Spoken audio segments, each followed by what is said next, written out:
মানব জাতির বাচ্চা, আমি তোর ঘাড়ে চেপে বসবো আর তোর জীবন বিপন্ন হবে। বল এখানে কেন এসেছিস?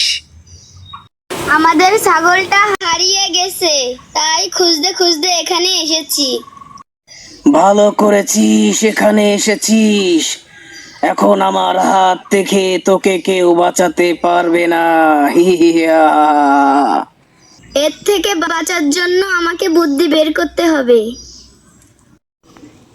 আরে তুই তো একজন জিন, তোর মতো 100 জিন আসলেও আমার শক্তির কাছে হার মানবে।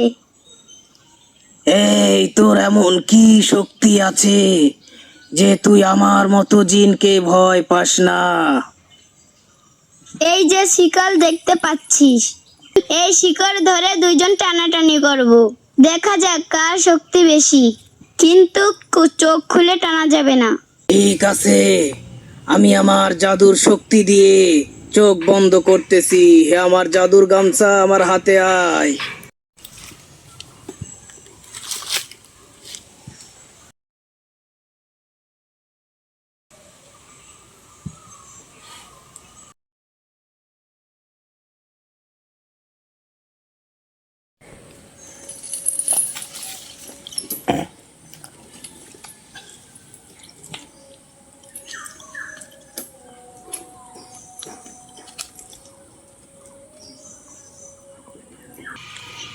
এই জিন, টানা বন্ধ কর আর চোখ খোল।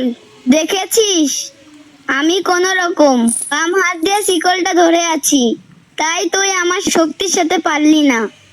শিকল টানা শক্তিতে না পারলেও আমার জাদুর শক্তিতে তোকে ধ্বংস করে দেব।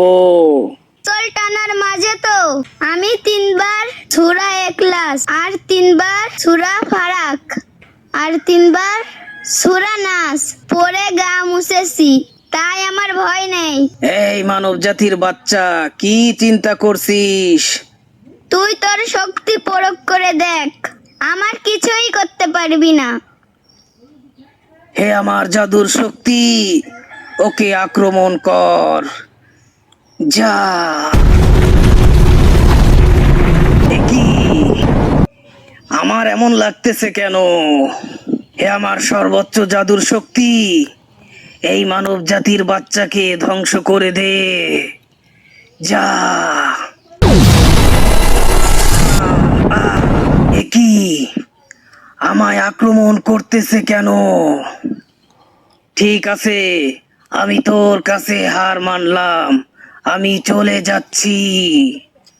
আর কোনোদিন আমাদের মতো কারো কাছে আর শক্তি দেখাতে আসবি না, কারণ আমাদের কাছে আল্লাহর কোরআন আছে।